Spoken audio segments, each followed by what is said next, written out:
はい、2部が、始まります。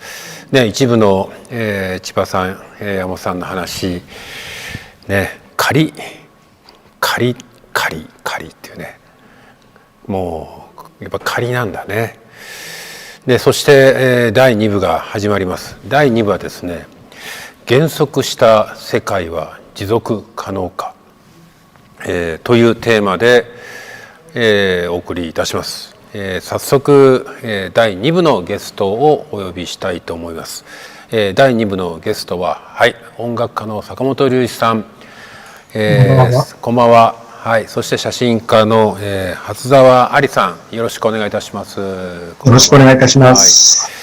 はい、坂本さん、お久しぶりです。とっても久しぶり。とっても久しぶりです。はい。何年ぶり？何年ぶりですかね。は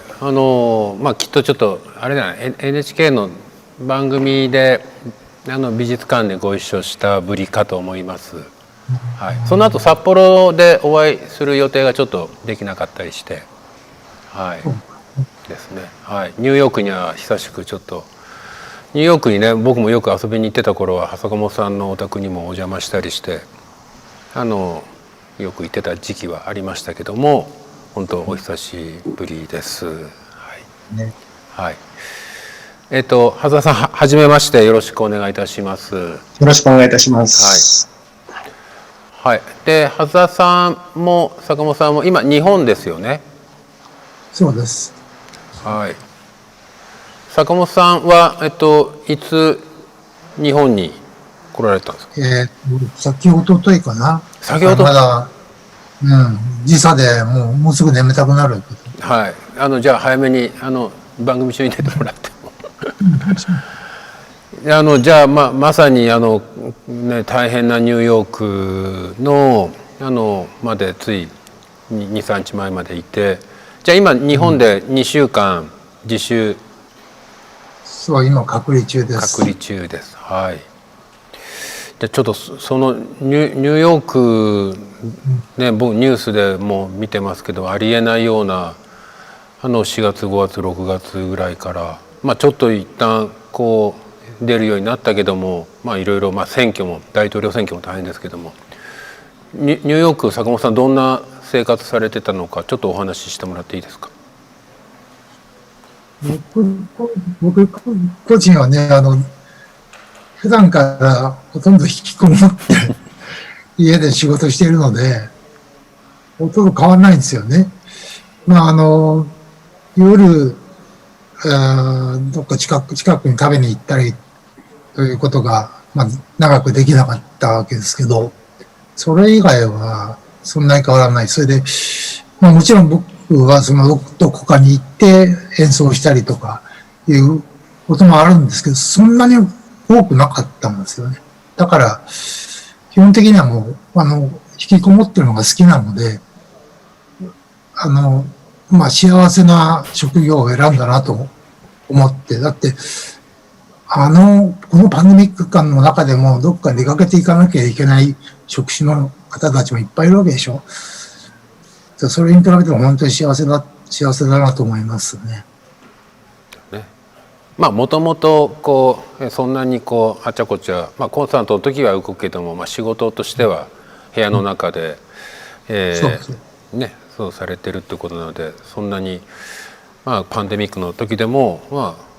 そんな変わらないよという坂本さんの生活ぶりと、じゃあちょっと羽澤さん、それとはまた真逆的な感じで、羽澤さんは写真家としてこの、早速ちょっともうちょっと私の手元にあるコロナ禍というこのね、はい、本がもうコロナ禍の本が出てますけど、写真が動いちゃいけない不要不急だよと言われている中でカメラ片手に表に出てったのがこの写真集ってことだよね。はい。その不謹慎な写真集ですね。はい。その心境、今日はお二方に、減速した世界は持続可能かということで、坂本さんがまあそんなに日頃と変わらないよと、いう中でも本当このパンデミックの世界中のアーティストの仲間と音でつながって、作品を作っていたっていう状況と、で長谷さんは逆にもうカメラ持って飛び出していって、その現状をカメラマンの差がというんですかね、こう動きまくってたっていう、そのお二方の写真とで坂本さんの音楽も、この後互いに紹介しながらちょっと、お話を進めていきたいと思っております。はい。まずは坂本さんも羽沢さんの写真、お会いするのも今日初めてかと思いますし、せっかくなので写真もちょっといくつか紹介していきながら、本当日本のパンデミックかコロナ禍でのいろんな写真がこの写真集に出てますので、ちょっとそれをスライドショー的に、見ていければと思います。はい。じゃあ羽沢さん、ちょっとこれ見ながらちょっと私もちょいちょい挟みますけれども、ちょっと話をしてっていただいていいですかね。はい。今年に入ってから、1月に入ってカメラを持って、街を歩くようになっていたんですけれども、実は最初はですね、このコロナ禍を撮ろうというふうに決めて撮っていたわけではなくて、むしろですね、2020年、東京の、日本でいうとこのオリンピックイヤーが、どのような街の変化を見せていくのかということを少し追ってみようというのが、最初1月ぐらいに撮り始めた、ウォーミングアップ的に街を歩いていた頃の、感覚だったんですけれども、徐々に、当時もすでに、武漢のニュースというものは毎日流れておりましたけれども、それがこの写真、もう本当に1年近く前ですけれども、随分前のような感じのするこのダイヤモンド・プリンセスが横浜港に停泊し、その中で集団感染を起こすということのニュースあたりからですね、少しずつ日本人の中で危機感が増していったのではないかなというふうに振り返るわけですね。その1枚です。で、これがですね、日付で言うと、ごめんなさい、ちょっと、2月19日。はい、2月19日ですね。ダイヤモンド・プリンセスから、陰性だというふうに認められた人たちが、3日間にかけて400人ぐらいだったと思いますけれども、少しずつ下船をしていく最初の日で、この僕の周りはいわゆるマスコミの、それも世界中のマスコミの人たちがいる中で撮った一枚ですね。ちょっと報道色の強い一枚になるかと思います。はい、次お願いします。これですね、まさに今申し上げた通り、本当に世界中のマスメディアの方が、このダイヤモンド・プリンセスの話は、当時ニュースになっていたわけで、さまざまな国の方がいる中で、その後ろにあるバスで、出ていく人も、敷地から出ていく人もいれば、ハイヤーで出てくる人、タクシーで出てくる人もいれば、そんな中で一人歩いて出てきた、最初に歩いて出てきた人がいまして、で、それに対してわーっとメディアがいわゆるメディアスクラムという形で、群がりながら動いていく。だけれども、なんとなくちょっとこわごわとしながら囲っているというような一枚でしたね。はい。はい、この頃、この船の中だけで収まればいいなみたいな感じで日本中がいた記憶があるし、坂本さん、このニュースニューヨークで見てましたよね。見てました。どんな感想とかどんな感じでした？やっぱりちょっと遠いところの話という感じはありましたね。それと中の状況っていうのが伝わってくるじゃないですか、ツイッターとかで。なんていうの、陽性の人と陰性の人が分かれていないとか、非常に大混乱の様子というのかな。そそういうことが伝わってきて、まあ、非常に心配でしたね。その頃まだニューヨークは普通2月まだですね。ですよね。そうですよね。そろそろかな。3月の、まあでも3月の中盤ぐらいからなんで、まだなんかどっか遠いところの話という感じはありましたね。はい。あと、まあ、武漢っていう名前がとても広まっちゃったので、その武漢とかその中国というものに対するバッシングっていうのはもう完全に始まってましたね。アメリカ、はい、ニューヨークでさえ。ニューヨークでさえね。ニューヨークはね、そういう多様性をとても受け入れている街だと思うんだけども、それでも、地下鉄に乗ってるだけで殴られたりとかね、道で唾吐きかけられたりとか、その、東洋人と見ればね、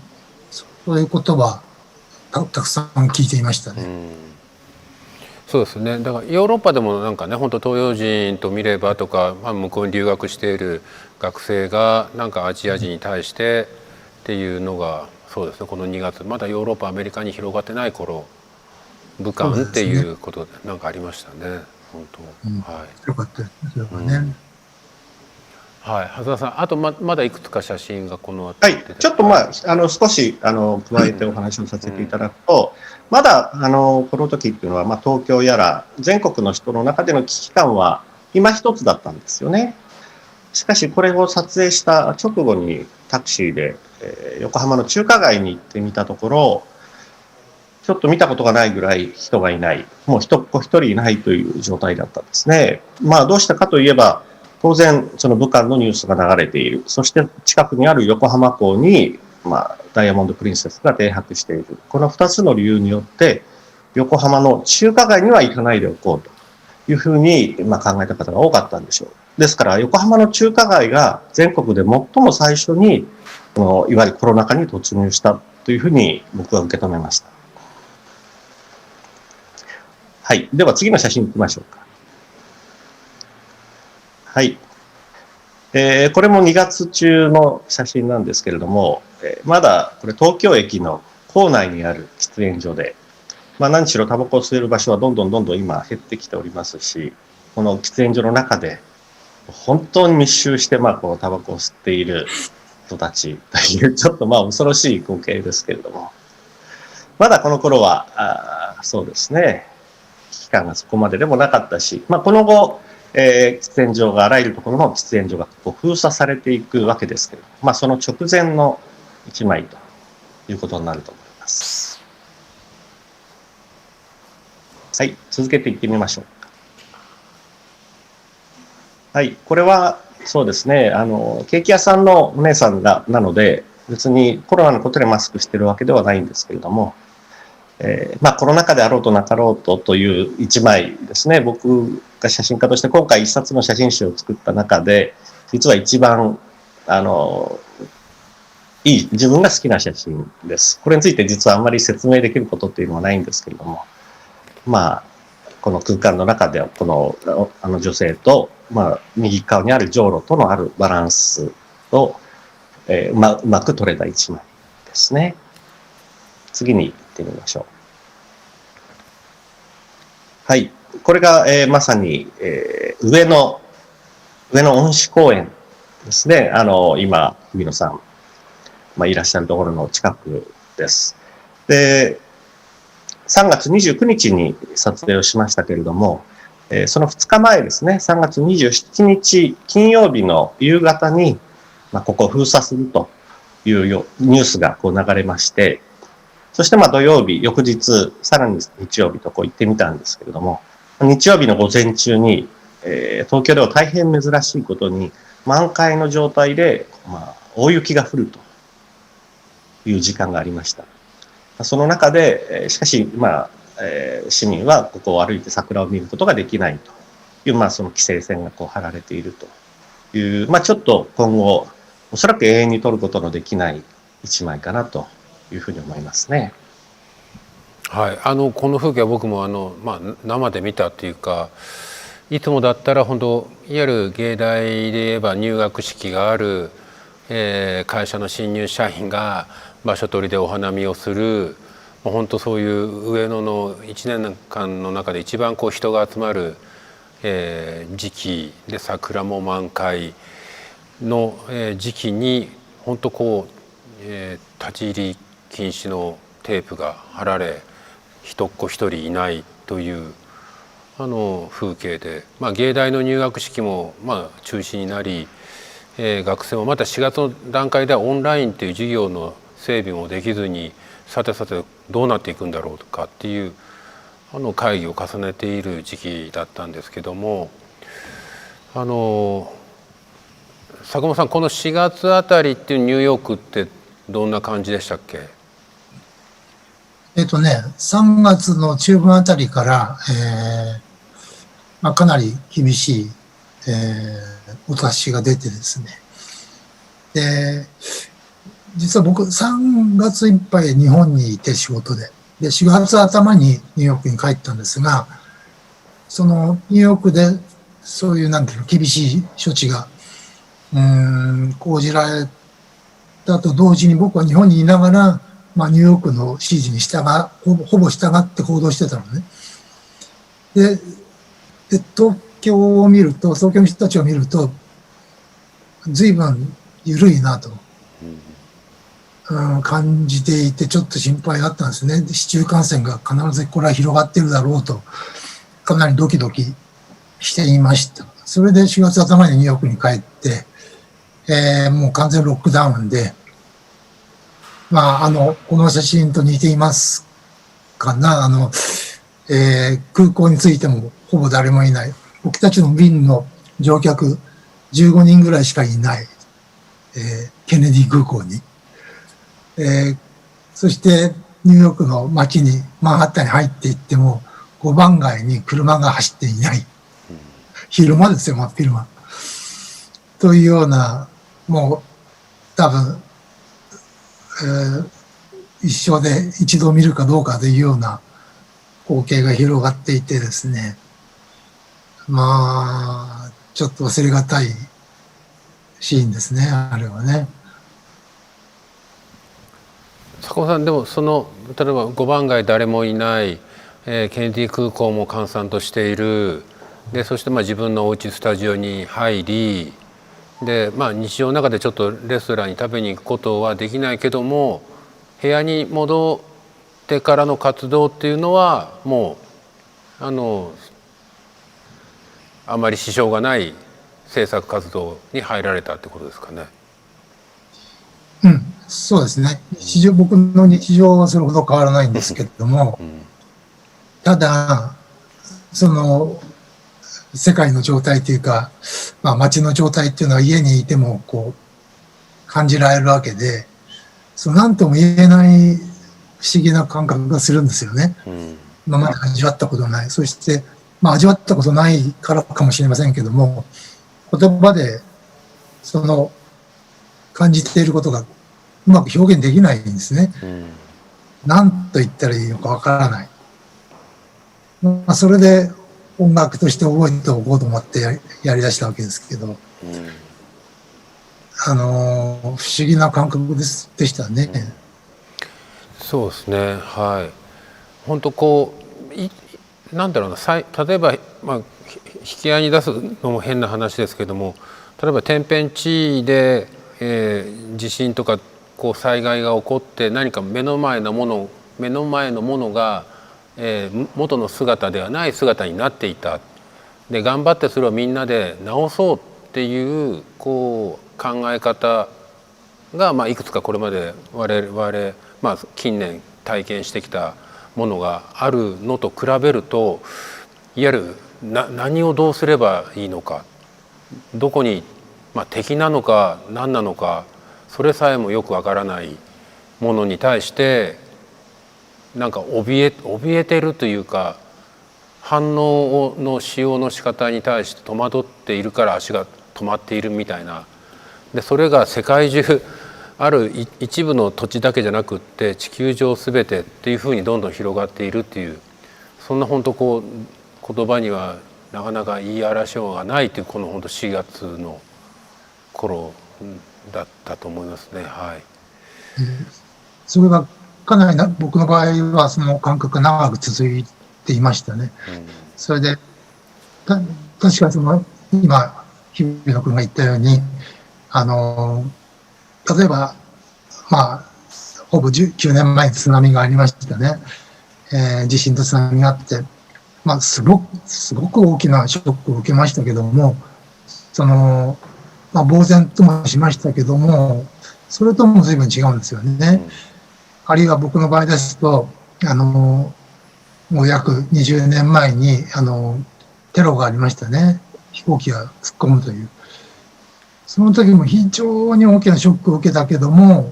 で、怯えたし、戸惑ったけども、またそれとも違う。どこに焦点を合わせていいかわからない、不思議な感覚ですよね。ウイルスは目に見えないから、そして初めて出現したウイルスということで、どういう症状をもたらすのか、どういう対抗処置があるのか、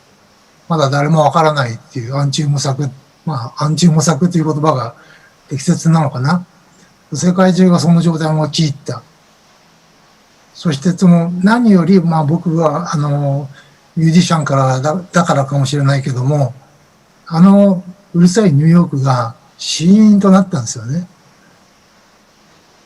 多分東京もそうなんですけど、大きな都市が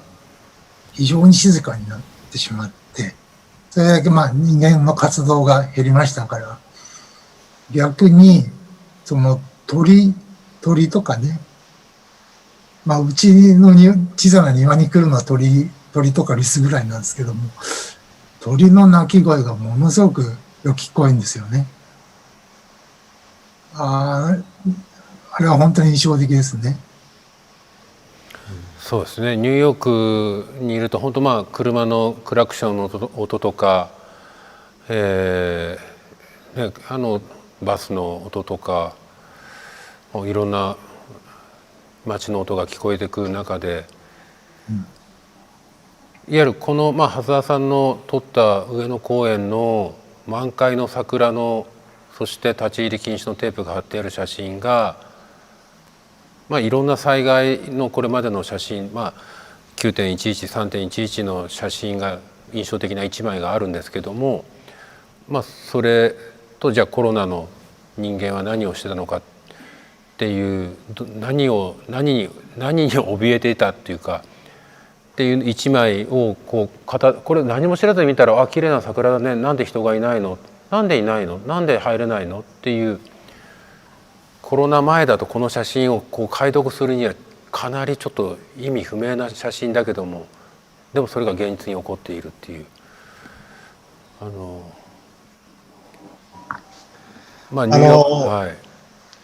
桜の写真っていうのは僕は折に触れて撮影するんですけれども、3.11以降僕は1年間ずっと気仙沼を中心に、ずっと被災地を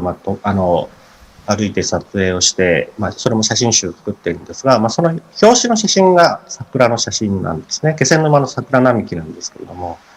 それもまた少しこの写真と構図も似ていて、バーッと桜があって、下の方には川があって、川には車が浮いているという写真なんですよね。で、今、坂本さんのお話を伺いながら少し考えたのは、3.11 の翌日に僕は被災地に入ったんですけれども、その時に本当にその海岸からだいたい5キロぐらいの間が壊滅状態なわけでしたが、そこの内側に足を踏み入れていくとですね、ちょっと不思議な感覚に襲われたのを今思い出したんですね。というのは、音が全くしないんですよ。で、そこは住宅地があって、道路があって、車が走っていて、人々の生活があったはずなんだけれども、その海までの5キロ、そこに音が一つもないので、波の音が聞こえてくる。シーンとしてるんですね。で、一番の現場のその静けさみたいなものが、すごく忘れがたいほどの音のなさで、今回の東京の街も、普段に比べれば、だいぶ音が消えたということもありますけれども、全く違うタイプの災害でありながらも、その音が聞こえないということに関して、すごく通ずるものがあるなというふうに、今お話を伺っていて、振り返りました。いいですか？いいですか？はい。その話はとても面白くて、人間っていうのは本当にうるさい動物なんだな。ノイズ好きというかね。それでね、20年ぐらい前かな、何回か続けてアフリカに行ってたことがあるんですよね。それで、まあ、サバンナに動物を見に行きますよね。で、それまでアフリカに行ってない時はですね、アフリカのイメージというと、熱帯雨林でゴリラがいて、なんか、ギャーギャーと大きな鳥が鳴いてうるさいようなイメージを持っていたんですよね。まあそういう、なんていうのかな、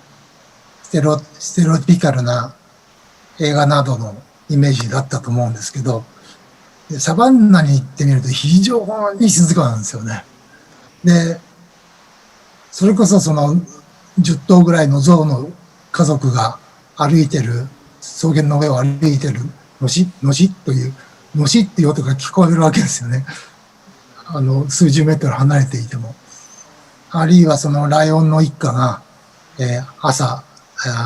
取り立ての獲物をバリバリと食べているその、骨の音までよく聞こえる。空を見ると、ハゲタカがその次の順番を待って旋回している風の音が聞こえるというようなね、ものすごく静かで、ところが突然、爆音が聞こえてくるんですよ。で、何かと思ってびっくりすると、それは人間が作ったものですね。ジープとか、セスナが飛んできたり。で、驚くわ。なんてうるさいんだろう。で、それが行ってしまうとまたシーンと静かで、その草原を風が伝わってくる音が本当によく聞こえる。で、その人間が作ったうるさいもの以外のですね、僕はサバンナで一番びっくりして大きな音だったとびっくりして記憶しているのは、なんとその大きな甲虫ですね、カブトムシのようなものが僕の顔をめがけて飛んできたんですよ。その大きな音ね、ブーンという、本当に驚いた。そのくらいまあ静かだというかね。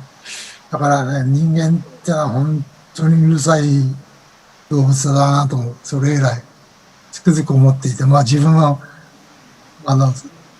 余計な音まで新しく作ったりしている人間ですから、本当に申し訳ないなという感じもあるんですけども、だからその災害などで人間活動がガクッと抑えられると、多分自然本来の静けさ、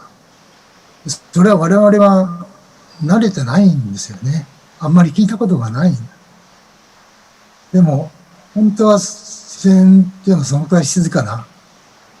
もの、もちろん自然、人間がいなくても自然の中に災害があったり、噴火があったりして、大きな音も立てますけども、そういうものがなければ非常に静かなんじゃないかなという気がしています。ちょっと音にまつわる話で、もう少しお話をさせていただきたいと今ちょっと思い立ったんですけれども、逆にものすごい大きすぎる音というものを伝えることの難しさってあるのかなということを今思ったんですね。実は、明日から僕は香港の写真展を、開催しまして、今日ちょうど設営を今終えたところなんですけれども、香港でデモの最前線で、撮影をしていると、催涙弾の音というものがものすごいどんどんこうものすごい勢いで、煙に巻かれながらのその音を聞いてるわけですが、もう本当にその鼓膜が破れるぐらい、耳栓をしておかないといけないぐらい激しい音なんですが、これはなんかそのデモの映像作品ドキュメンタリー映画なんかを見ても、やっぱりそこまで大きく音をすると、映画館で見てる人が心地よくないので、もう少し落とすわけですよね。で、写真はましてや音というものは映すことが難しい。どれぐらいその音がまず怖かったかと。音の大きさ、による恐怖心みたいなものということを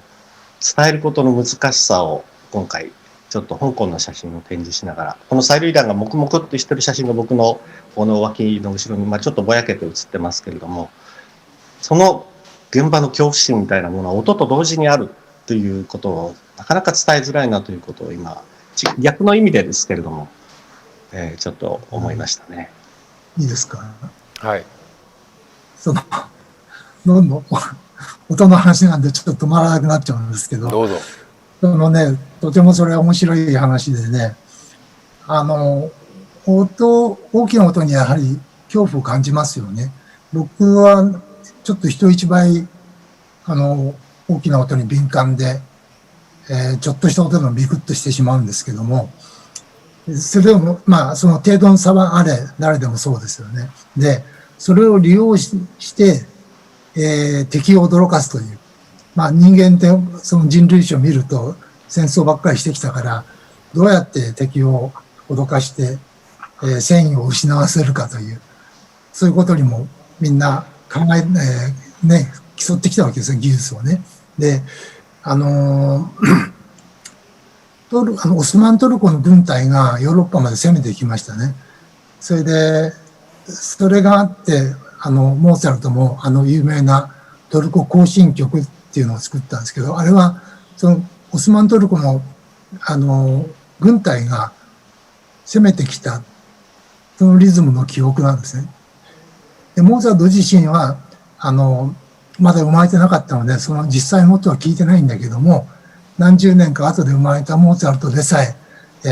そういう曲を作ったぐらいに、ヨーロッパ人はみんな恐怖を感じていた、その音に対して。で、何かというと、そのトルコの軍隊の一番先頭に軍楽隊がいて、何十人かの太鼓部隊がいてですね。で、今のスネアドラムみたいな、ジャラジャラっていうのもつけてですね、50人でも500人ぐらいに聞こえるように、そういう仕掛けをしまして、それが音で攻めてくるわけなんです。だからもう、攻め込まれたそのヨーロッパ人たちはその音が向こうからドラムの音が聞こえてくるだけで怖いというふうに思ってしまったそうですね。そういう話を聞きました。そのくらいなんていうのかな、音っていうのは恐怖をもたらす、そういう一面もありますよね。そういうことを一生懸命考えて、そういう軍隊作って訓練して、なんて人間って愚かなんだろうっていう話ですけども、それは事実ですね。今誰かのところサイレン聞こえてますね、なんか。これは東京のサイレンです。これ坂本さんのところのサイレンなんか。これの音ですね。なんかはい。サイレンの音はね、国とか町によって違うのはもう知ってますよね。そうですね。今のは東京のサイレンですね。はい。そうですよね。はい。バルセロナのサイレンとかね、なんかサイレンに凝って一時フィールドレコーディングみたいになるとレコーディングしていた時期もあるんですけどね。はい。すみません。話がはい始まって。初田さんの今の桜の上野公園の本当静けさで誰もいないっていう写真で、そして人がいないとこれだけ静かになるのかっていう坂本さんのニューヨークの話で、今日のテーマの「減速した世界は持続可能か」って本当まさに減速、一時シャットアウトに近いようなものにして、それによっていろんなものが、ちょっとフィルターでぼやけてたものがはっきり見えてきた、聞こえてきたっていうのが今のお話とかこの一枚の写真かと思いますけども、蓮田さんこの後いくつかちょっと写真もちょっと見させていただいてから坂本さんの、ちょっと音もこの後聞きたいんですけども、ちょっと、たくさん全部見てるときっと全部終わっちゃうので、蓮田さんの方でちょっといくつか今の話の展開で、ちょっと坂本さんに見てもらいたい写真とかちょっとすみません。映像は僕の手元から操作してませんで、少し流してって。流してってこれって言うんでしょうか。はい。はい。じゃあはい見せてってもらって。うん。はい。じゃあ羽田さんがストップって言ったら止まってください。はい。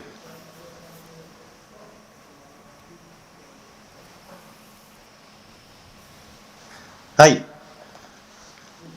一つ前に、ね、一つ前の、はい。見てみましょうかね。なんかこれもまた音が聞こえてきそうな写真ですけれども。実はそうですね。ねえ。まあ、音が聞こえているし、皆さん正面に向かって集中しているので、大きいカメラを持ってきてそこで撮ってる僕に誰も気づかなかったんですけれども、緊急事態宣言下で、最初の頃ですね、パチンコ屋が営業してるということで、随分批判をされた、そのようなニュースが流れていた数日がありましたけれども、そんな頃に撮った一枚ですね。で、一方で、その一つ前の写真になるんですけれども、ちょっと色彩が非常に似通っている部分もありますけれども、やはりこの遊具が全てテープで貼られて子どもたちが遊べなくなったということについては、随分やっぱりお母さん方、もちろんお父さんも含めてですけれども、小さい子供を持つ親が相当、苦労されていた、外で遊ばせることができなくなったということは、随分声として聞きました。ちょっともう時間も迫っているので、どんどんお願いいたします。秋葉原ですね。はい。これは浜松町の駅にほど近い本当に小さい公園だったんですけれども、そもそも今ベンチっていうのは横で、路上生活者なんかが寝たりできないように鉄のなんていうんですかね、柵ではなくて一人ずつしか座れないようになっているんですけれども、そこに黄色いテープが貼られ、座ってはいけませんと。そして右上には小さく、喫煙禁止というふうに書いてありますが、一切意に介さず、ドカンと座り、タバコを持ち、マスクもせず、三重の抗いを見せ、カメラに向かって強い視線を送ってきているというような一枚ですね。これ写真集では見開きでお見せしているんですごく迫力を持って伝わるかと思うんですけれども、様々な東京の風景の中でやっぱり見えてくるというのは、やはり東京は自粛ということで、強制的な法的な強制がない中で、個々人がどう判断をするかと、そしてそのコロナへの恐怖心に対するやっぱり幅が随分広かったなということが、東京の一つの日本のコロナ禍の特徴だったと思いますね。その中で、かなりこの方は年齢もいってらっしゃるかもしれませんが、ドカンと座ってですね、我が道を行くというような感じに見えましたね。いい悪いっていうのは議論ありますけれども、大変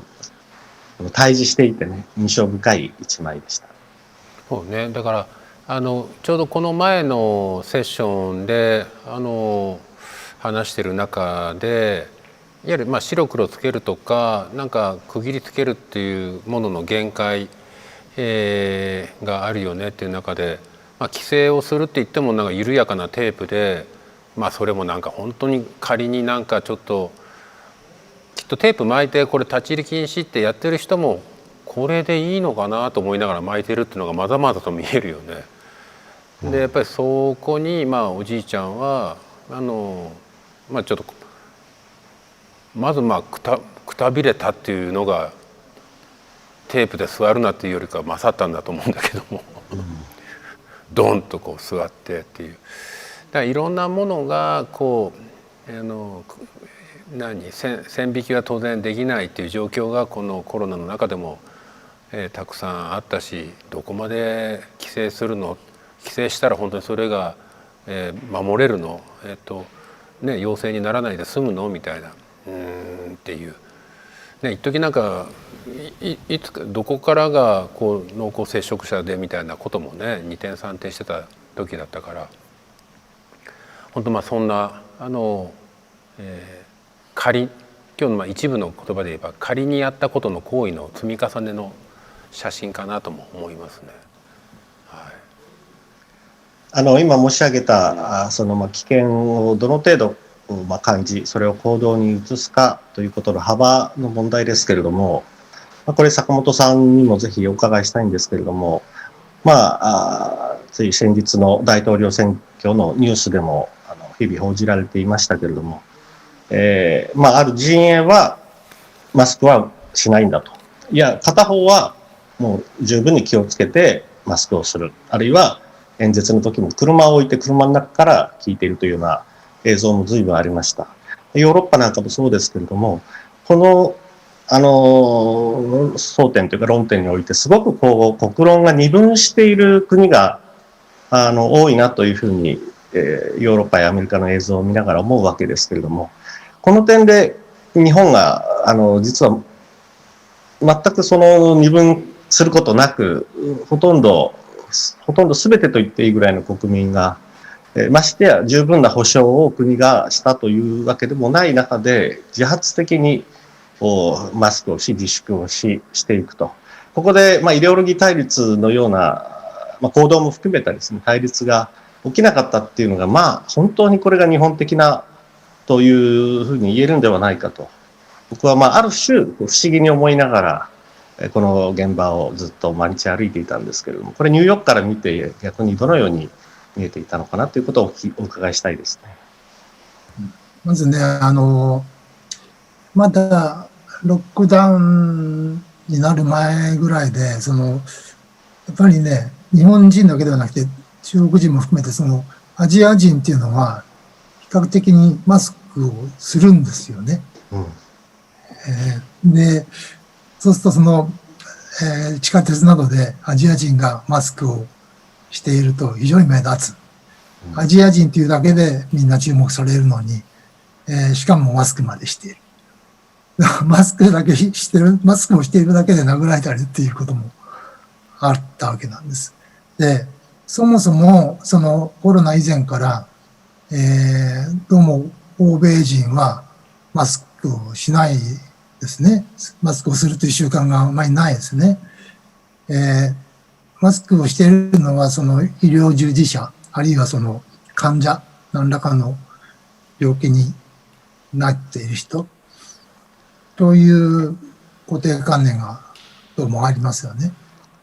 でも、現在でさえ、例えばCDC のファウチさんが、ディレクターがマスクは必要だと言ってるのに、しない勢力があると。で、マスクするしないがイデオロギー化してしまった、政治化してしまったという。で、ヨーロッパでもそうですね。マスクをしない、あるいはコロナウイルスでもそもそもコロナ禍ということを信じないグループのデモとかがありますね。ヨーロッパでもね、アメリカでもあります。なぜそんなにマスクがそうさせるのか、そういう思いにさせるのかというのはとても不思議なんですが、一方でマスクって要するに仮面なんですよ。仮面をつけてる人間が怖いという、そういう意識がね、多分非常に深いところで、集合的な無意識としてね、あるように感じますね、僕はね。それはなんか多分ヨーロッパの伝説とか神話とかそういうものに基づいているような気がして、で、もちろんヨーロッパにもね、古い、儀式とか信仰で、こう仮面をつけて踊ったりをするような、ゲルマン民族の、狩猟民族の、儀式なんていうのも昔はあったようですけども、アジアには、日本ももちろん、例えば能面をつけるし、朝鮮半島にも仮面劇があるし、その仮面をつける、あるいはそのジャワ島にもあるし、インド人にもあるし、仮面をつけるっていうことに対して、あまり黒い感情っていうのかな、負の感情っていうのはあんまり僕ら起きませんよね。そういう非常にこう古代的な神話的な無意識っていうのがどうも働いて、それが21世紀の社会なのに、それが露見すると、異常な恐怖として、だから僕は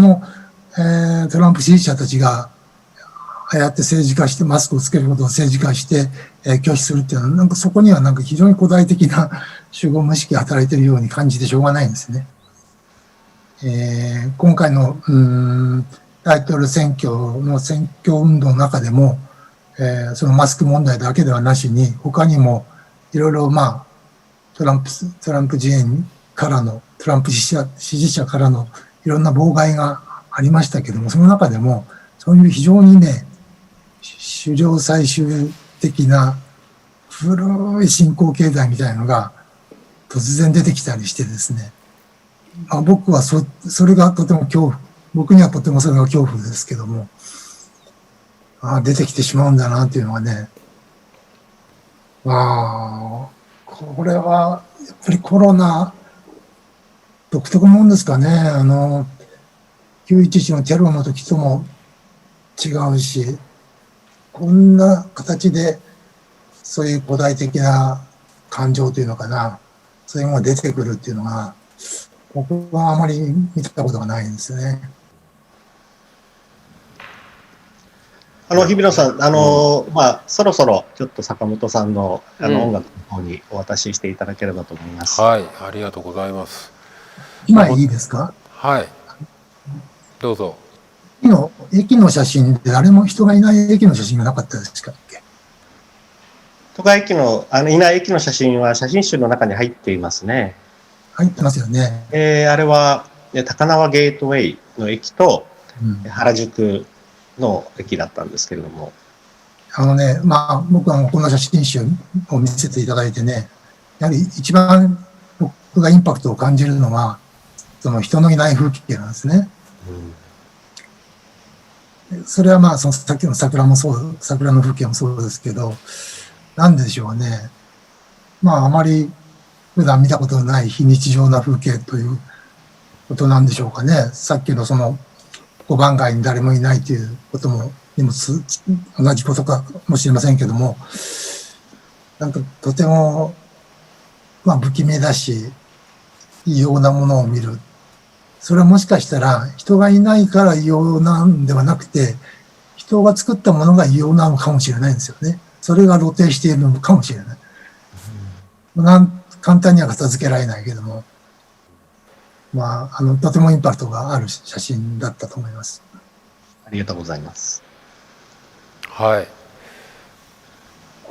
はい、初田さんのね写真ちょっといくつか会話のきっかけにして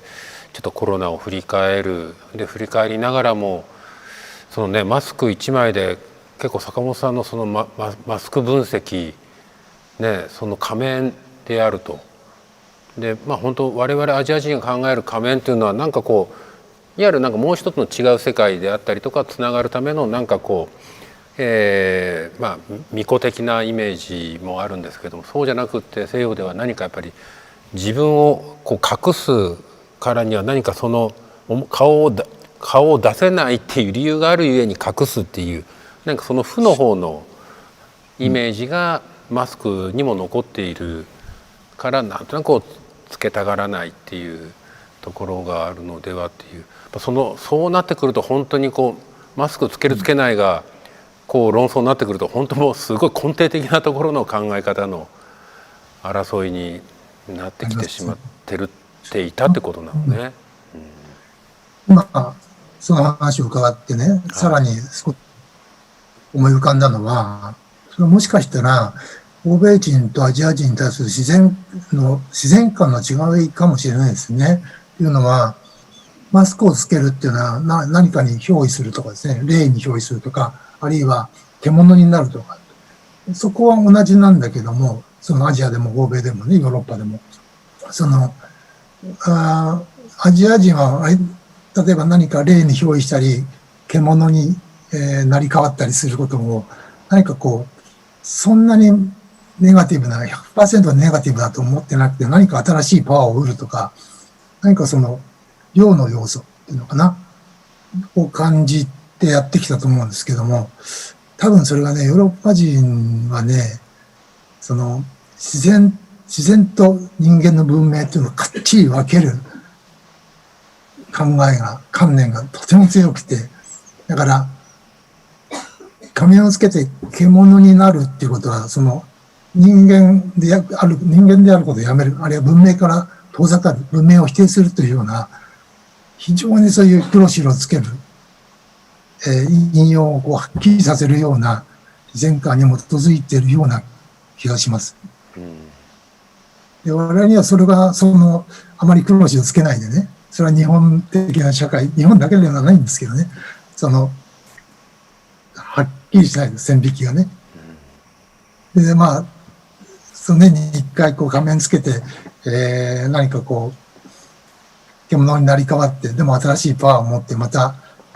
日常に帰るみたいな、晴れとけみたいなことの繰り返し、そういう、まあ割と、まだ僕らの中にそういう感覚が残っていますね。それはとても面白いことだなと思うんですね。はい。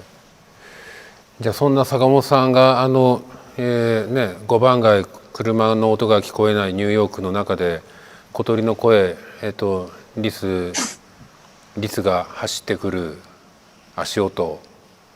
とはさっきは言ってなかったけども、きっと足音も聞こえたのかなと思うんだけども、そんな中でこう作ったちょっと今度は坂本さんの、パンデミックの中での制作活動をちょっとご紹介したいと思うんですけども、インコンプリートというプロジェクトで10人のアーティストとそれぞれのスタジオっていうんですかね、お家をつないで作った作品が今 YouTube の方でね公開されてますけども、坂本さんいくつかじゃあその中から坂本さんセレクトでちょっとご紹介していただきながら、ちょっとまたそのお話もしてもらえればなと思いますが。タイトルとか覚えてないんですよね。タイトルありますよ、こちらに。はい。はい。いや、何でもいいんですよ。日村さん選んで。何でもいい。はい、ちょっとじゃあ簡単に説明すると、はい、4月の終わりから5月の頭ぐらいから始めたんですよね。まあさっきも言ったように、その言葉に表せないようなこの独特の感覚を、まあ忘れたくないと思って、でも僕は言葉にできないから、音にしようと思ったわけですね。で、僕の好きな信頼する、世界に散らばっている音楽家の友達たちは、やはり同じように感じてるんだろうか、あるいは何か違うことを感じているんだろうかということを、音でお互いにこう聞かせ合いたいというか、そういうふうに思って、メールをしてですね、こういうことをやらないっていうふうに呼びかけたら、10人が10人、まあ実際は13人かな、100% をやろうって言って、返してくれたわけなんですけども、まあそういうことで始めました。で、一番最初がね、僕とカールステン・ニコライ、ドイツ人のね、カールステン・ニコライの作品から始まったんですね。で、これは、日村さんが言ったように、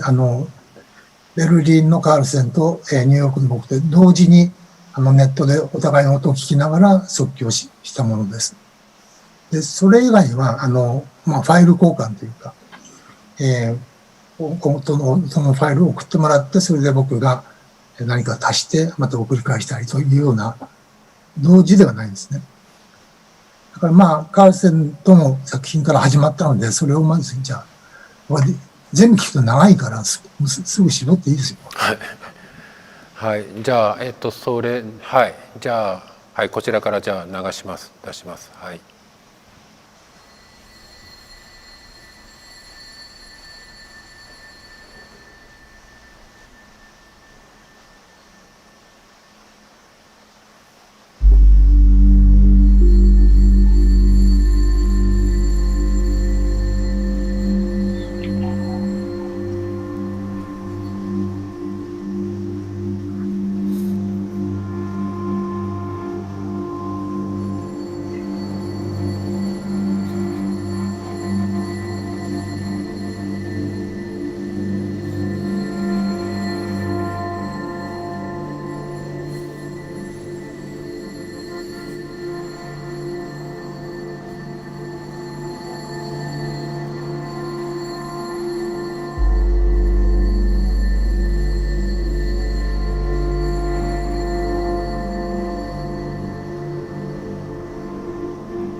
じゃあ坂本さんちょっとお伺いしてっていいですか。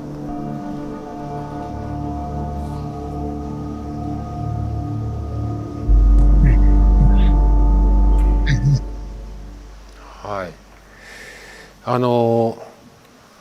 これは同時にベルリンとニューヨークで、まあ全く同時にこう演奏をして録音していった。でもうほとんどやりっぱなしの状態ですね。即興ですね。何の事前の打ち合わせも全くなしに、とりあえず音出そうって言って、いきなり終わったっていう。で当然ベルリンもパンデミックの状態でありニューヨークもそういう状態であり、まあドイツとアメリカとまあいろいろこう規制の仕方は大きくはちょこっとは違うとはいえそんなに大きくは違わなくてもっと言えば世界中が同じようなこうもやもやなのかどうしたらいいのかわからないっていう、まあ、さっきの東京で言ったら、さっきのね蓮田さんの満開の桜の立ち入り禁止のような気持ちになっていたなんだかこう理解できないっていう風景が胸の内にあってっていうような感覚を持って2人が演奏していたっていう。いや、そんなことも考えてはいないんだけど。そんなことも考えていないってそうやって言葉で考えたらつまんなくなっちゃうので、何も考えずにその時出したい音を出すっていうのがいいんだと思うんですけど、まあ言葉で分析したり整理しちゃったりすると音っていうのは面白くないんですよね。まあ絵もそうでしょう。はい、失礼いたしました。いや言葉っていうのはまず後付けなんで。はい、そうだね。後付けですよね。じゃあ後付けでいいのでちょっと後付けてもらっていいですか今。じゃあ写真に対して僕はずけずけ話をしたので初田さんにもちょっとお願いします。そうか、初田さんに後付けで。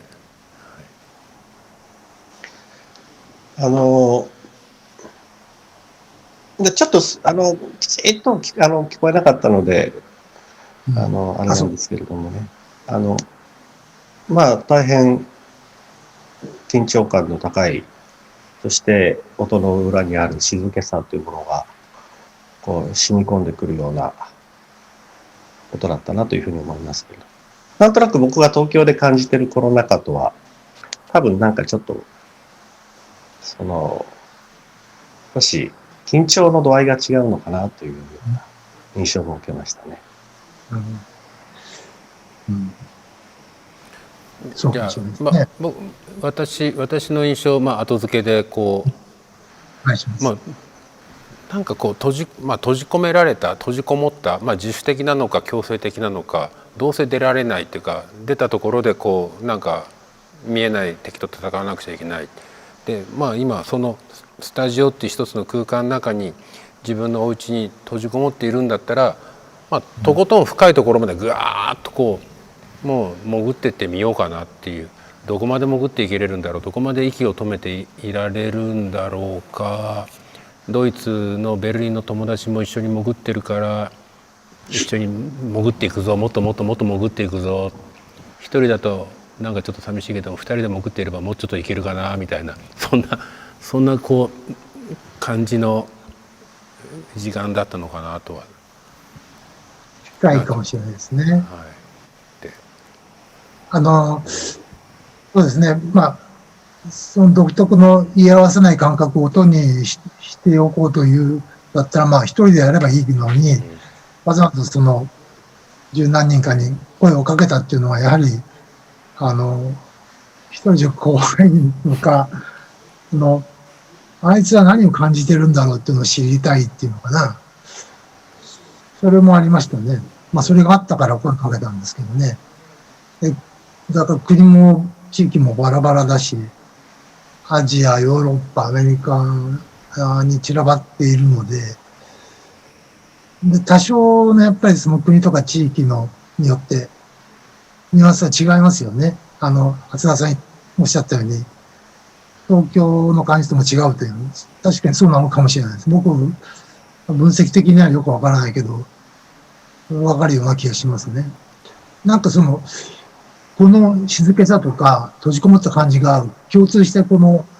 シリーズにあるのかどうか、なんかピックアップ、適当にピックアップして聞いてみてください。はい、じゃあ他のものを出してもらっていいですか。何でもいいそうです。はい。出ます。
とうございます。ここれはね、う、はい。このちょっと不思議な感じなんですけど、イラク人の人なんで、イラクの方、はい。イラクの楽器ですね、これね。イラク人だけど、どこだったかな。ベルリン、この人もベルリン、ロンドンだったかな。イラクに住んでるわけじゃないんだけど、イラクの伝統音楽を、まあ、取り入れながら新しい音楽を作ってる人ですね。これ楽器はそのイラクのウーナさんっていう方ですよね。こちらの資料によるとウーナあ、失礼しました。えあ、そう。うん今のはウーナさんでした？はいいや、違う、違うと思うな。えー、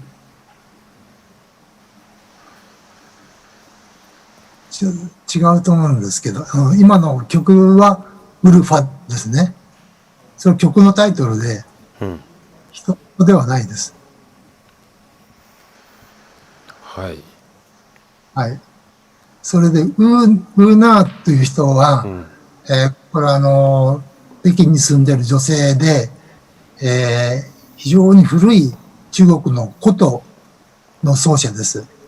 あ、はい。坂本さん失礼しました。ウード奏者のキャム・アラミさん。はい。さっきのが。そうです。はい。じゃあ、ついでに間違えたから、そのウーナーの聞いてみましょあ、うか。ウーナーもじゃあはい。じゃあはい。こちらの手も。コロナの発祥の地の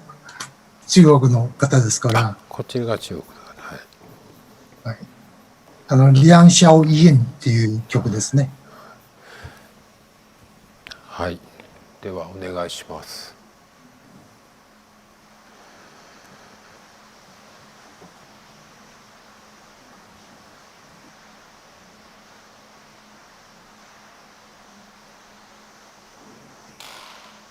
あ、ちょっとお待ちください、坂本さん。先ほどのじゃあちょっとキャム・アラミさんのウードの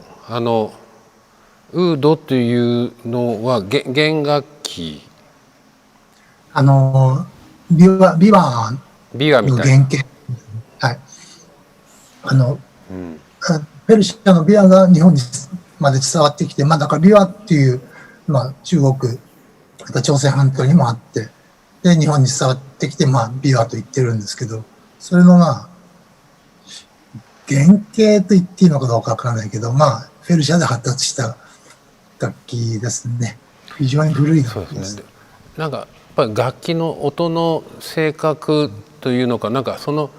弦の弾く音がなんかちょっと強そうな、何かこう、負けないぞっていうか、何か閉じこもっていなくって、なんかどっかに脱出の糸口を探しているような、でそこに坂本さんの音がなんか追いかけてるような、そんな感じを、やっぱり弦楽器なんか強そうだなみたいな、ビンビンっていうのがなんか力強さ、まあじっとしながらも何かこのままじゃいないよ私はみたいな、そんな感じにも聞こえて白いですね。はじゃあ、じゃあ同じ弦楽器といっても、そのさっき言った中国の古い音の方を聞いてみますか？もうはい一個かな。はい。じゃあウーナさんのいや、同じ弦楽器どう同じ弦、響くかね。これか、こういう感じ。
同じ弦楽器だけどどうです？この弦楽器はなんだあんまりこう人と関わりたくないっていうなんかこうなんか自分のことをあんまりこう人と会いたくないなっていうなんかそういう音こう独自の世界観に行くからっていうなんかさっきはなんかちょっとこうちょっとちっちゃな拳を上げてた気がするけども、こっちはなんか私は私っていうなんかそんな我が道を行くみたいなそんないい音色を。広い。やっぱり僕らアジア人だから、親しみやすい感じしますよね。やはりね。それで間の感覚がすごいでしょ。よく間っていうと、この日本のキーワードのように語られることが多くて、まあ実際そうだと思うんですけど、中国にも間の感覚はこんなにあるんですよね。もしかしたら中国が源流なのかもしれませんし、そもそも禅っていうのはね、中国で、ね、できた宗教ですし、この間の感覚がすごいなと思うんですけども、この曲はね、実は古典でして、古典といっても、すごい古典で、遣唐使の唐の前、遣隋使、隋の時代の曲なんです、これ。多分5世紀ぐらいの曲ですね。そうすると日本だとまあ、古墳時代になったぐらいですか。そんな曲が残ってると。残ってる。で、これはね、多分、今ヘリコプターの音がするな。多分月を見ながら、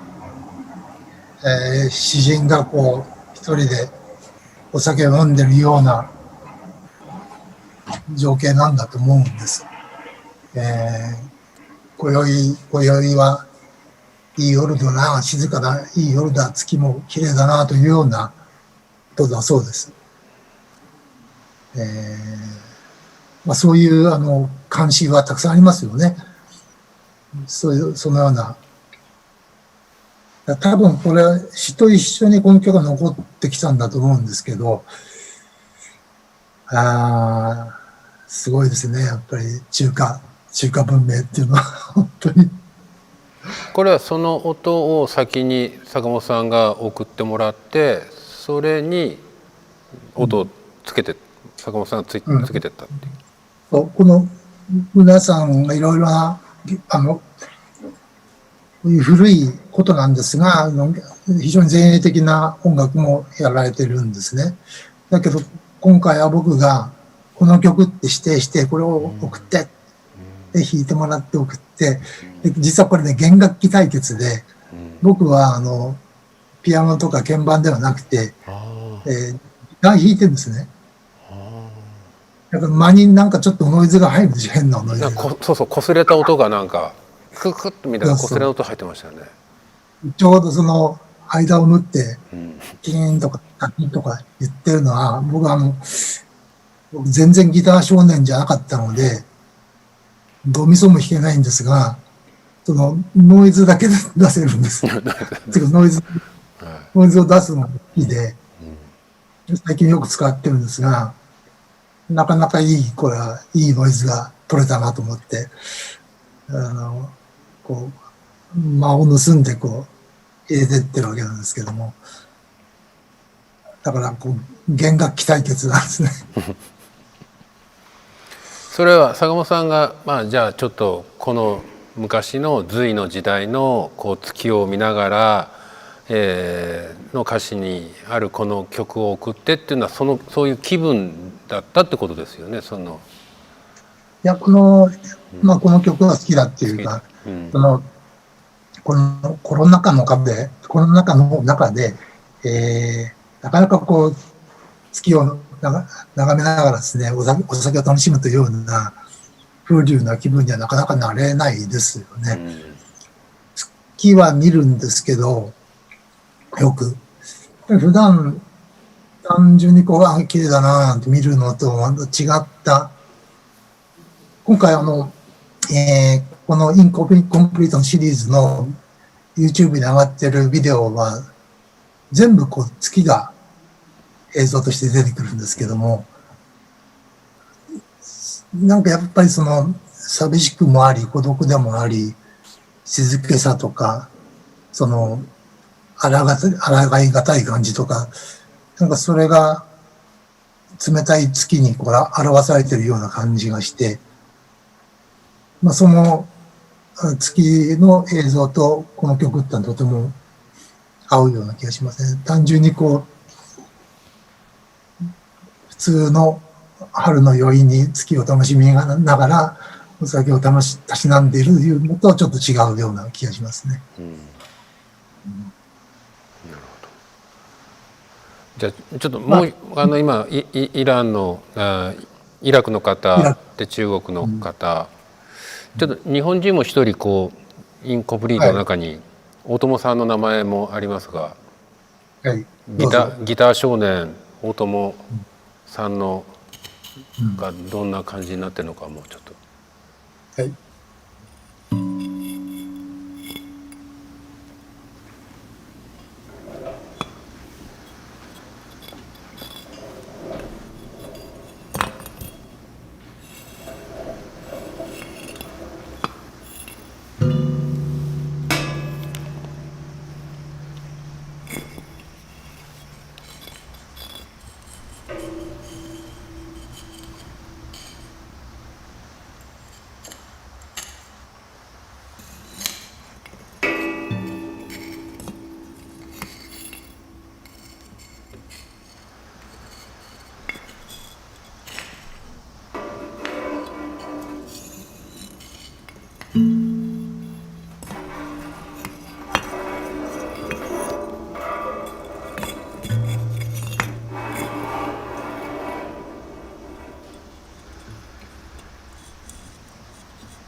はい、ありがとうございました。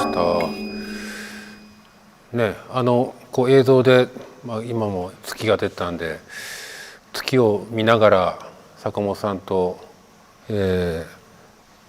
人でなんか音楽を聴いてるそんな気分にもなりましたけども、ね、これ大友さんは大友さん、もっとなんかノイズがいっぱい出てくるのかと思ったけども、こうしっかりと。非常に孤独な音楽ですよ。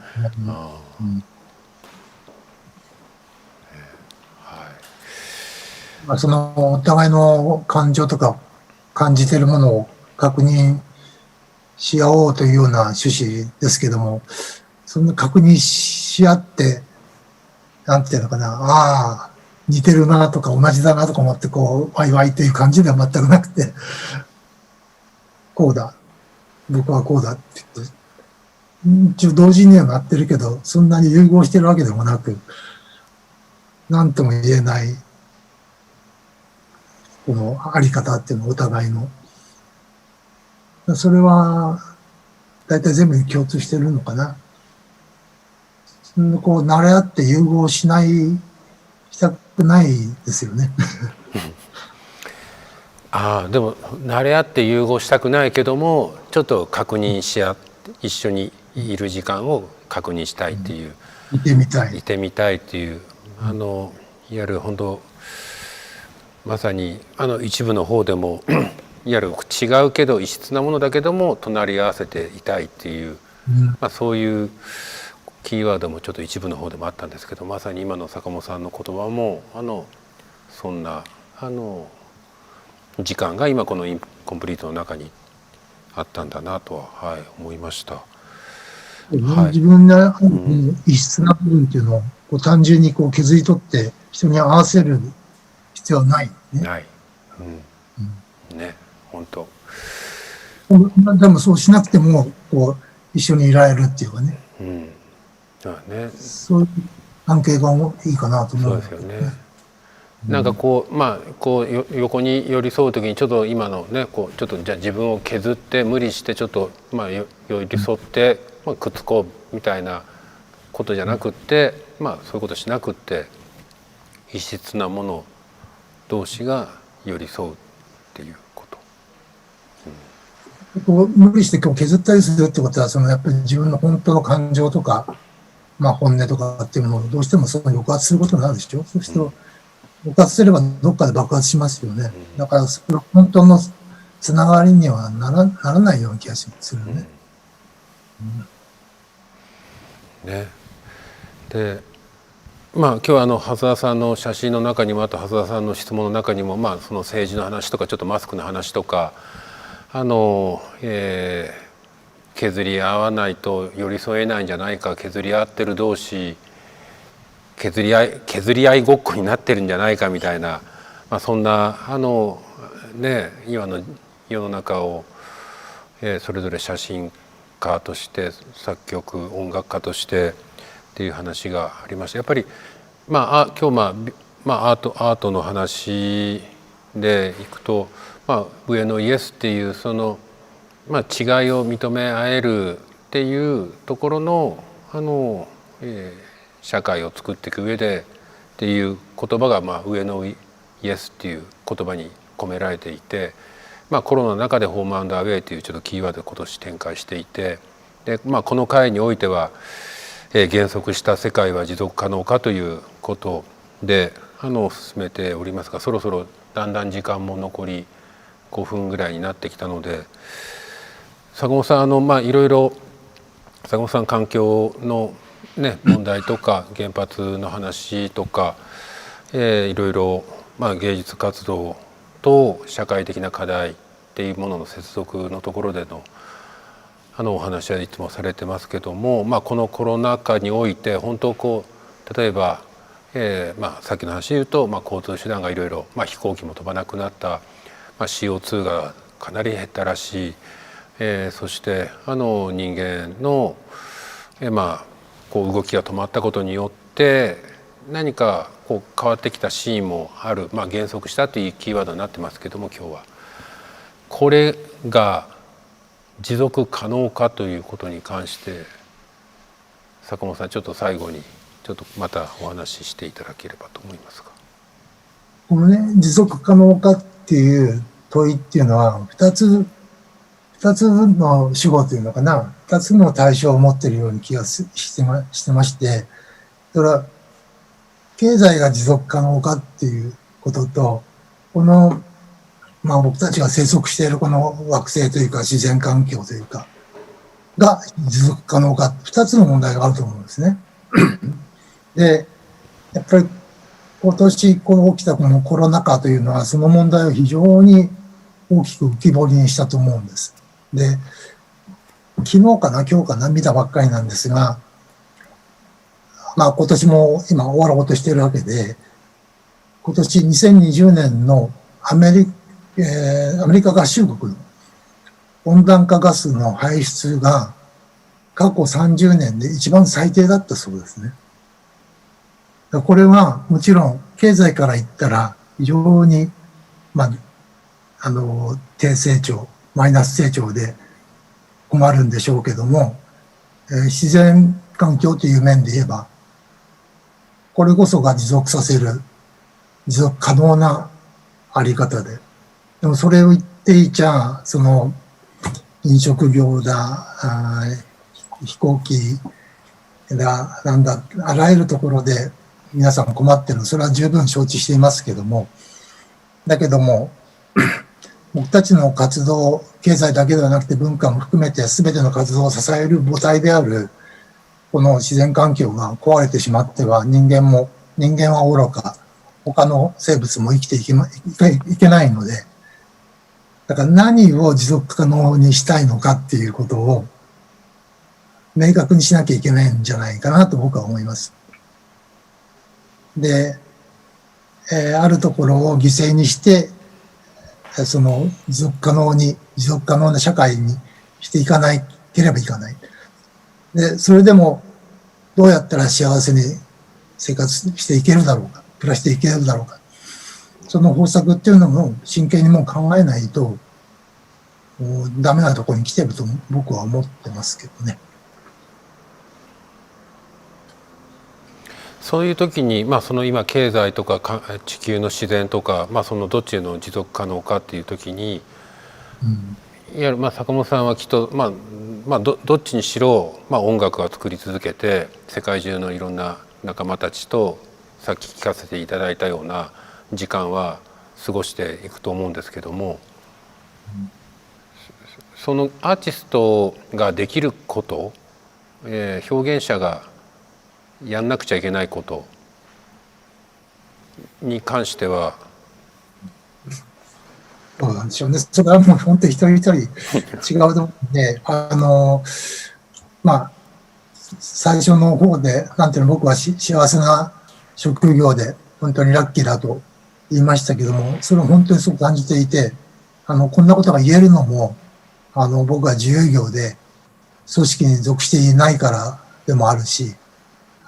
さっきのその自分を削らなくてもやっていこうよっていう、そんなおめでたいことを言えるのも、この職業だからと、それは自分でもよく認識しているわけで、そう言えない人たちがたくさんいて、お前なという声もよく聞こえてくるんですけども、でもね、そういうおめでたい職業にいられるからこそね、人に言えないこと、本音っていうのかな、理想をね、義務って言ったら変だけども、言わなきゃいけないんじゃないかなっていうふうにも感じますね。お二人はどうでしょうか。はい、ありがとうございます。羽沢さん、今の坂本さんの発言は坂本さんで止めてもらっていいです。振ってもらった話が坂本さんのそのやっぱり、本音を言える、それだからこそ削らないことだからこそ表現できるっていうことがやっぱり全てだと思いますね。はい。ちょっと一つ今日写真いくつかお見せした中で一番お二人の心に届いた一枚かもしれませんが、写真集を見ていただく方たちの中でもそうなんですね。それは桜の写真だったんですけれども、実はこの写真集はあえて裏表紙にですね、こういう同じ場所で撮った違う写真をこう入れてるんですね。実はこれが現実でして、先ほどの一枚というのは雪の中1時間半待って5秒間だけ訪れた、実は嘘の現実とも言っていい瞬間です。ですからやっぱりこれは東京だからなのか、もう少し検証が必要なところですけれども、毎日街に出ていた自分の感覚からすると、やはり少し部屋の中でずっと何か思考を巡らしたりしていたことと、やはり全然違うものと、向き合ってきた1年近くだったのかなというふうにも思いますね。今の写真がまさにそうであるように、たくさんの、マスコミもいたんですけれども、近所に住んでいる市民がものすごく来て、そこで桜に向けてカメラを写真を撮っていたりするという、何か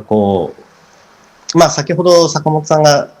人のいない写真をとても気になったと言いますか、そのようにおっしゃっていただきましたけども、何かこのコロナ禍の東京っていうのは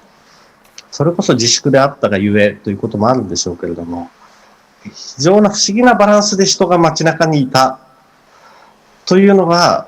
極めて東京のコロナ禍らしいものだったんではないかと。その中で僕もカメラを持って、うようよとですね、歩き回っていたっていう感じなんですね。ですから何かこう、やっぱり写真家っていうのは、まあ、カメラを持つ人っていうのは、まあ、画家とか音楽家とか陶芸家とか小説家とやっぱりどうしても違って、どうしても現場に出ていかないと撮れないという部分がありますので、非常にこの1年間の東京のある種のわい雑さの中にどっぷりと自分がいたんだなということを、なんとなくお二人のこう静けさの漂う雰囲気の中でです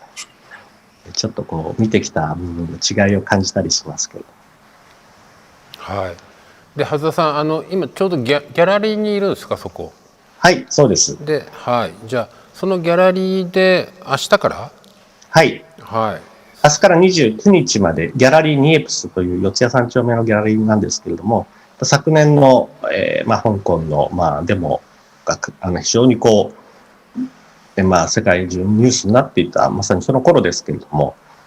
デモの最前線であり、まあ、少し引いたところから街をこう眺めてみたりと、まあ、様々な写真を今回30点ほど、並べております。で、29日まで無給で会期中無給でやっておりますので、ちょっと調べて、来ていただけたらありがたいと思います。今それ後ろにあるのはもう展示してある写真？はい、今日夕方には設営が終わりまして、明日から展示が始まるということですね。ちょっと寄ってもいいですよ。写真によるのはどうしたらいいかな。それまあ何カメラどういうカメラ？カメラあるんですが、ちょっと僕がこう外れてみましょうか。香港のデモの写真。まあデモをメインにしながら、この左側にある写真なんていうのはこう若者2人がデモの現場でなんかこう楽しそうに話をして、でもその隣にはマスクをした最前線のプロテスターがいたりとか、何かその場で起きているこう様々なことをこう自分なりに気になってシャッターを切っていったということですね。はい、はい、ありがとうございます。明日からね四谷のギャラリーでということで、はい。そしてぜひ見ていただけるとありがたいです。ありがとうございました。そして坂本さん、今回の日本に来た、お仕事で今2週間ちょっと自主隔離中で、12月の12日にライブ配信があるんですね。はい、あります。2013年以来7年ぶりのピアノコンサートそんなにでないんだ。そんなにやってないんだ。はい。それのライブ配信。これ本来コロナじゃなかったらライブ配信じゃなくてホールでやられる予定だった。そうですね。まあだけどないですって言ってるの。配信ありきみたいです、これは。配信ありきで、なるほど。はい。なんかね、はい。出会いがね、まあ、やっぱりこのコロナ禍で世界中で、ライブ配信のようなものが普及しましたよね。で、映像も音も、まあ非常にクオリティが高い、新しい技術を知り合いが作ったんで、それをまあ試してくれっていうことで、やってみようっていうんで。だから、僕まだ名前なんていうのか忘れちゃったけど、その機材でやるのは今回初めてだったんですよ。真鍋さんとやる。真鍋君が作ったわけではなくて、その機材を自分たちで開発した会社があって、なるほど。だからまあどのくらいのクオリティが出るのか本当にまあ楽しみですね。はい。羽澤さんもね、坂本さんも、まあこのコロナ禍の中での出会いとか、またそこで生まれてきたまあ新しいまあ配信ですかね、こう伝達手段なども使っての表現がこの後またありますので、ぜひ今日これ上野 S 見てる方々またぜひ、見て聞いていただければと思います。はい、では坂本さん、初田さん、どうもありがとうございました。ちょっと時間が、過ぎましたけれども夜遅くまでありがとうございました。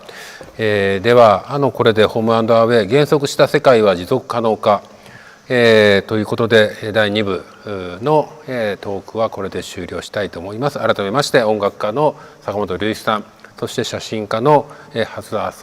ありさんでした。ありがとうございました。皆さんありがとう。坂本さん、また、はい、よろしくお願いします。はい、明日はですね11月21日、は15時から、放送いたします。出演はですね、山形義勝さん、個々の学校の主催者ですね、です。ファシリテーター的に山形さんに出ていただいてですね、中村、健龍さん、東京大学先端科学技術研究センターの教授の中村、健龍さん、そして、内田八重子さん、ね、著述家の内田八重子さんをお招きして第1部をお送りいたします。第1部のテーマはミスフィット、社会不適合者なんていない、少しずつ教育を変えていくというタイトルで第1部をお送りします。これが15時からです。そして16時40分からは第2部アフターフローティングノマド、ダイバーシティとインクルーシブを進化させるというタイトルで、こちらも引き続き山形さんにファシリテーターをお願いしてですね、そしてゲストではユナイテッドアローズの上席顧問の栗野博文さん、そして岡部さんですね、岡部青美さん、この文化の森の国際部門のディレクターの岡部青美さんをゲストにしてお送りいたします。これが16時40分からになります。明日も1部2部、お送りいたします。私も総合司会ということでお邪魔いたします。それでは皆さん、初日の上野イエス、こっちか上野イエス、長くまで遅くまでお付き合いいただきましてありがとうございました。また明日お会いしたいと思います。さようなら。